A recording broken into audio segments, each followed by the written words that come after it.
Bonjour tout le monde. Je commence par remercier le professeur Fedala, le professeur Ahmed Ali et le docteur Benabchiara de m'avoir convié pour participer à ce congrès très, très intéressant. C'est pour la deuxième fois que je participe et je suis toujours très heureuse d'être parmi vous. Donc je vais vous parler aujourd'hui, comme je suis oncopédiatre, donc je vais parler de l'enfant, donc les tumeurs hypothalamiques chez l'enfant. Donc, le tumeur hypothalamique chez l'enfant, les tumeurs cérébrales d'abord de l'enfant sont les tumeurs solides les plus fréquentes chez l'enfant. La localisation hypothalamique est relativement rare, mais est intéressante par la diversité des symptômes et des manifestations endocriniennes et la diversité de la nature histologique. La présentation clinique se manifeste d'abord par des troubles endocriniens, diabète insipide qui souvent pas diagnostiqués, les pédiatres ne posent pas la question, les parents souvent n'en parlent pas. Il y a des troubles des conduites alimentaires, obésité, cachexie. La cachexie, souvent avec la diminution de l'appétit, le retard de croissance, est souvent considéré comme un trouble digestif et pris par les pédiatres pour un problème d'intolérance au lait ou bien une maladie cœliaque. Puberté précoce parfois, troubles visuels, diminution de l'acuité visuelle qui peut aller jusqu'à la cécité. Quand la diminution n'est pas importante, elle est souvent pas remarquée par les parents. Ce n'est qu'à l'âge scolaire où les enseignants convoquent les parents pour une diminution de l'acuité visuelle. L'œdème papillaire quand l'examen ophtalmologique est fait. L'épilepsie, elle est souvent réfractaire. Et parfois, il y a des crises particulières qu'on appelle les crises gélastiques. En fait, c'est des rires répétés, immotivés. Et à la fin, il y a les syndromes d'hypertension intracrânienne qui sont pas aigus, souvent pas aigus, mais c'est des signes qui sont progressifs, marqués par des céphalées, des vomissements et une léthargie. La léthargie de l'enfant doit alerter le médecin. Alors, il y a une grande variété histologique. Les gliomes des vases optiques en premier, c'est les plus fréquents. Les germinomes en seconde intention. Puis le crânio-pharyngiome, les lymphomes, l'histiocytose, les amartomes et parfois une localisation métastatique. Donc, je vais seulement détailler les deux premiers diagnostics. Le crânio-pharyngiome a été fait en long et en large, donc je ne vais pas en parler. Le lymphome et l'histiocytose sont beaucoup plus rares. Donc, les gliomes des voies optiques chez l'enfant sont souvent des gliomes de bas grade. La neurofibromatose de type 1 a une incidence élevée et c'est des tumeurs qui sont bénignes avec une survie à 5 ans supérieure à 90%. Le gros problème, c'est la progression, c'est la perte de la vision et parfois le pronostic vital. Le traitement va de l'observation aux traitements les plus agressifs. Cette pathologie a été décrite pour la première fois en 1832 par Wishart. Elle occupe 5% des tumeurs cérébrales pédiatriques, 66% sont des tumeurs des voies optiques, ils surviennent avant l'âge de 10 ans.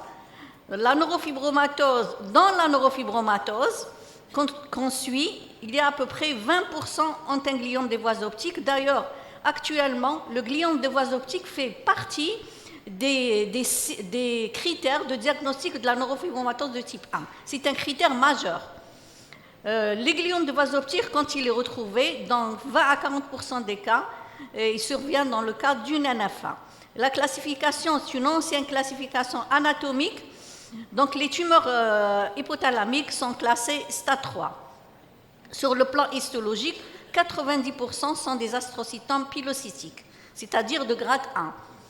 Les options thérapeutiques, c'est ça le plus intéressant. Alors, la meilleure approche, que faut-il faire? C'est un sujet qui reste avec beaucoup de controverses. La plupart des études, pourquoi, concernent un petit nombre de patients qui n'ont pas reçu le même traitement, des séries mélangées avec adultes et enfants, des études sans standard radiologique connu, et les options thérapeutiques vont de l'observation, la chirurgie, chimiothérapie ou radiothérapie.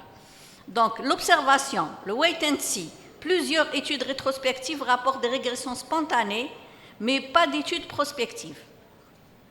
L'observation, quels sont les avantages? Pas de complications de la chirurgie, pas de complications de la chimiothérapie ni de la radiothérapie. Et va permettre de comprendre l'histoire naturelle de la maladie. Les inconvénients, c'est le risque d'avoir s'étendre la tumeur au chiasma. Alors, cette attitude est faite maintenant, c'est reconnu dans la neurofibromatose de type 1, commencée par une observation. Parce que on sait que les tumeurs des gliomes des voies optiques, quand ils sont associés à la NF1, vont probablement régresser spontanément. La chirurgie, il n'y a pas de consensus, exérèse complète, souvent pas possible, quand la tumeur est confinée au nerf optique, sauf si tumeur est unilatérale. Dans les gliomes chiasmatiques et hypothalamiques, le rôle était limité à une biopsie suivie de radiothérapie. Mais avec les progrès connus de l'imagerie et de la chirurgie ces 20 dernières années, on arrive à faire des exérèses partielles, voire totales. Mais il n'y a pas d'essai randomisé qui permet de comparer l'exérèse totale à l'exérèse partielle, d'où le rôle des réunions de concertation pluridisciplinaires. Donc l'avantage de la chirurgie, c'est permet de protéger le chiasma et d'éviter chimio et radiothérapie quand on fait une exérèse totale. Les inconvénients, c'est que c'est une chirurgie lourde, parfois va faire perdre la vision, les complications hypothalamiques qui vont mettre en jeu le pronostic vital. On ne veut pas mettre en jeu le pronostic vital d'un enfant qui a une tumeur bénigne. Alors, et quand on l'opère, on le perd. C'est ça ce qu'il faut poser dans la balance thérapeutique. La radiothérapie, donc ses avantages, c'est qu'elle est efficace, elle permet de préserver la vision et améliore la survie sans progression. Par contre, il y a un risque d'accident vasculaire cérébral dans la neurofibromatose de type 1, risque de tumeurs secondaires, de séquelles neurocognitives et de séquelles endocriniennes. La radiothérapie, malgré les effets secondaires qu'on a vus, ceux-ci diminuent avec l'avènement des nouvelles techniques de radiothérapie conformationnelle, essentiellement l'IMRT. Donc, la chimiothérapie, son avantage, c'est d'éviter la chirurgie et de retarder la radiothérapie, mais ses inconvénients sont l'autotoxicité, qui va donner à l'enfant un deuxième handicap sensoriel avec l'acuité visuelle, risque de cancer secondaire et d'aplasie. Beaucoup de drogues de chimiothérapie ont été essayées et la plupart donnent à peu près les mêmes résultats. Et actuellement, il y a, avec l'avènement de la biologie moléculaire, la découverte des altérations moléculaires, essentiellement l'altération de BRAF, donc les molécules anti-BRAF sont utilisées. Quelles sont les recommandations? Donc les recommandations dépendent de l'âge. Quand l'enfant est petit, moins de 1 an, chirurgie à discuter au cas par cas en fonction de la présentation clinique. La chimiothérapie immédiate devait être considérée dans la plupart des cas, sans période d'observation. Après l'âge de 1 an, observation dans le cas d'une petite tumeur sans déficit visuel. Dans le contexte d'une volumineuse tumeur, une biopsie est recommandée. Chirurgie de bulking est à discuter. Entre 1 et 5 ans, si la chirurgie ou biopsie est réalisée, la chimiothérapie est à considérer, si preuve de progression radiologique ou de détérioration visuelle. Après 5 ans, la chimiothérapie sera envisagée après une période d'observation, si preuve de progression radiologique ou visuelle. La radiothérapie conformationnelle est une alternative à la chimiothérapie chez les patients qui n'ont pas de NF1. Il faut savoir que lorsqu'il y a une NF1, la radiothérapie donne beaucoup d'effets secondaires, essentiellement vasculaires.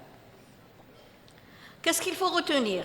Pour les gliomes des voies optiques, ils sont diagnostiqués principalement au cours de la première décade, souvent associés à une NF1. La plupart des GVO sont des astrocytomes de type 1, de grade 1. Les symptômes sont essentiellement visuels. Le diagnostic est suspecté à l'IRM. La confirmation histologique est recommandée dans la plupart des cas. Cependant, il y a un consensus. Le diagnostic radiologique est suffisant chez les nourrissons atteints de tumeurs hypothalamiques et chiasmatiques et chez les enfants atteints de neurofibromatose de type 1. Le consensus actuel, c'est de traiter les enfants lorsque la tumeur représente une menace pour la vision. La résection complète est généralement pas possible, le rôle de la chirurgie reste limité. Le traitement est essentiellement basé sur la chimiothérapie. De nombreux enfants ont besoin de plus d'une ligne de chimiothérapie. Les gliomes des voies optiques sont considérés comme une maladie chronique. La radiothérapie occupe une place de moins en moins importante, reste une option de rattrapage chez les enfants qui ont plus de 10 ans. La deuxième tumeur la plus fréquente, c'est les tumeurs germinales. 90% surviennent avant 20 ans, l'âge médian est à 12 ans, 20% des tumeurs germinales malignes de l'enfance sont cérébrales et elles sont dues à une migration aberrante des cellules germinales primordiales lors de l'embryogénèse. Donc voilà le schéma de l'embryogénèse. Donc ça va, donc l'évolution vers un séminome qui sécrète de la HCG, ou bien un carcinome embryonnaire, ou bien lorsque la cellule multipotente va donner des structures extra-embryonnaires, soit une tumeur vitéline, ce qu'on appelle la tumeur du sac vitellin, qui sécrète uniquement de l'alpha-fétoprotéine, ou bien un choriocarcinome qui sécrète uniquement de la HCG, ou bien, lorsque c'est des structures embryonnaires, va donner un tératome qui peut être mature ou immature.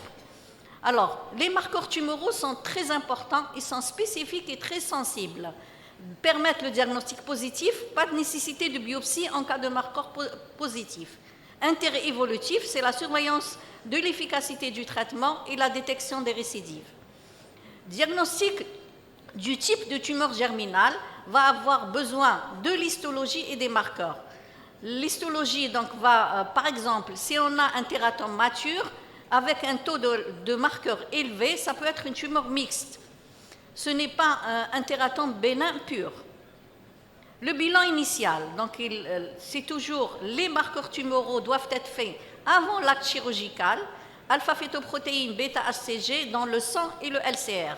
Bilan local à distance, TDM et de préférence une IRM cérébrale à compléter par une IRM spinale à la recherche de métastases et la cytologie du LCR à la recherche de cellules malignes. Bilan général, endocrinien, ionique et bilan ophtalmologique. La décision thérapeutique, elle est multidisciplinaire, préopératoire selon les marqueurs et l'aspect de l'IRM. On peut avoir 3 cas. Un germinome ou une tumeur sécrétante, elle est localisée unie ou bifocale ou bien métastatique, avec ou non présence de facteurs de risque métabolique. Donc la chirurgie ou diagnostic, s'il y a une hypertension intracrânienne, bien sûr c'est la dérivation, le geste local. Alors faut-il le faire ou non? Lorsque les marqueurs sont positifs, non. Lorsque les marqueurs sont négatifs, nécessité d'un diagnostic étiologique qui peut se faire soit par biopsie ou chirurgie d'exérèse. Donc, il y a plusieurs groupes thérapeutiques de sensibilité. Donc, les tumeurs chimiosensibles, c'est surtout le germinome, il est chimiosensible et radiosensible. Les tumeurs du sac vitellin sont plus chimiosensibles que radiosensibles. Le choriocarcinome également. Le carcinome embryonnaire également. Les tératomes ne sont pas très chimiosensibles et pas très radiosensibles.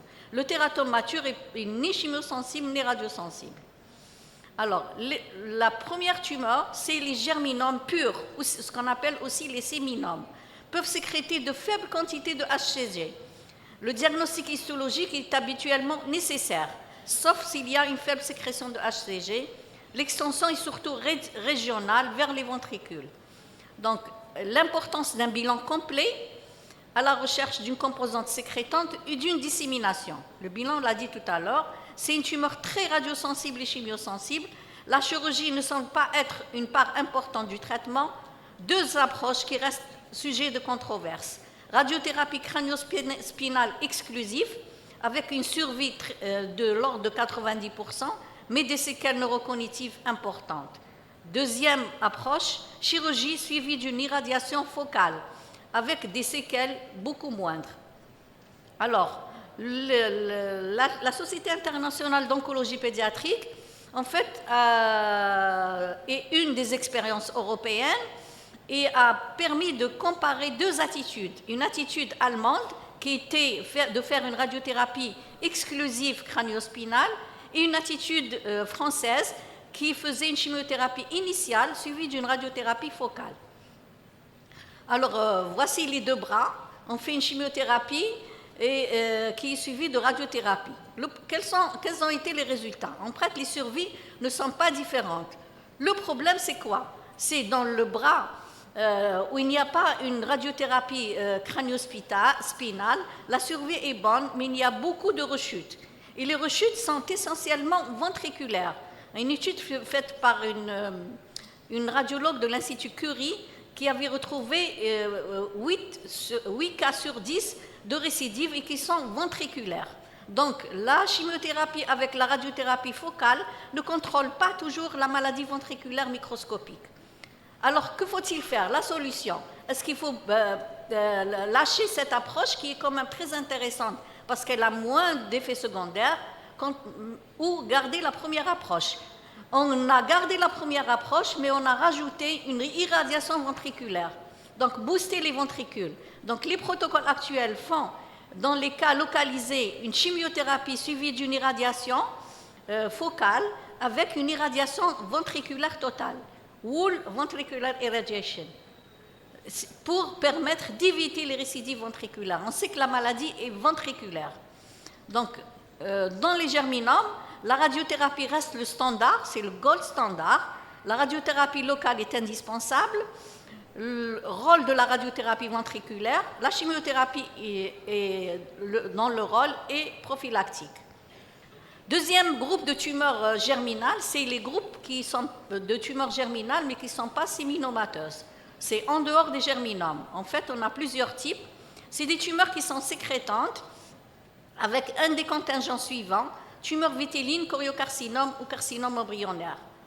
Alors ici, comme les tumeurs sont souvent sécrétantes, le diagnostic étiologique n'est pas nécessaire. Alors on les classe selon le taux de sécrétion d'alpha-fétoprotéines en risque standard et en haut risque et aussi en fonction de l'âge. Et donc, dans ce cas-là, la radiothérapie seule n'améliore pas beaucoup la survie, à peu près 20%. C'est une tumeur chimiosensible, mais la chimiothérapie à elle seule n'est pas suffisante. Chirurgie des résidus reste à discuter avant la radiothérapie. Donc, le protocole, c'est de faire une chimiothérapie qui est suivie d'une irradiation. La positivité des marqueurs, donc, évite une chirurgie initiale. La chirurgie peut être nécessaire pour enlever un résidu. Et la radiothérapie, bien sûr, est nécessaire parce que la chimiothérapie seule ne suffit pas. Comment améliorer les résultats de la survie? C'est par actuellement l'utilisation de l'intensification de la chimiothérapie pour les très hauts risques avec utilisation d'une autogreffe de cellules souches hématopoïétiques. C'est des tumeurs qui sont de bons pronostics, mais importance de la bonne prise en charge au début. Marqueurs, bilan d'extension complet, place de la chirurgie. Importance de l'évaluation des séquelles du traitement, préservation des performances intellectuelles. Les autres tumeurs hypothalamiques, crânio-pharyngiome, on ne va pas en parler. Le lymphome nécessite une chimiothérapie systémique et une radiothérapie parfois. Et les histiocytoses nécessitent seulement une chimiothérapie seule. En conclusion, les tumeurs hypothalamiques de l'enfant sont rares, la variété histologique est grande, nécessite l'intervention de plusieurs disciplines et l'endocrinologie est au centre de la prise en charge de ces tumeurs. Et je vous remercie.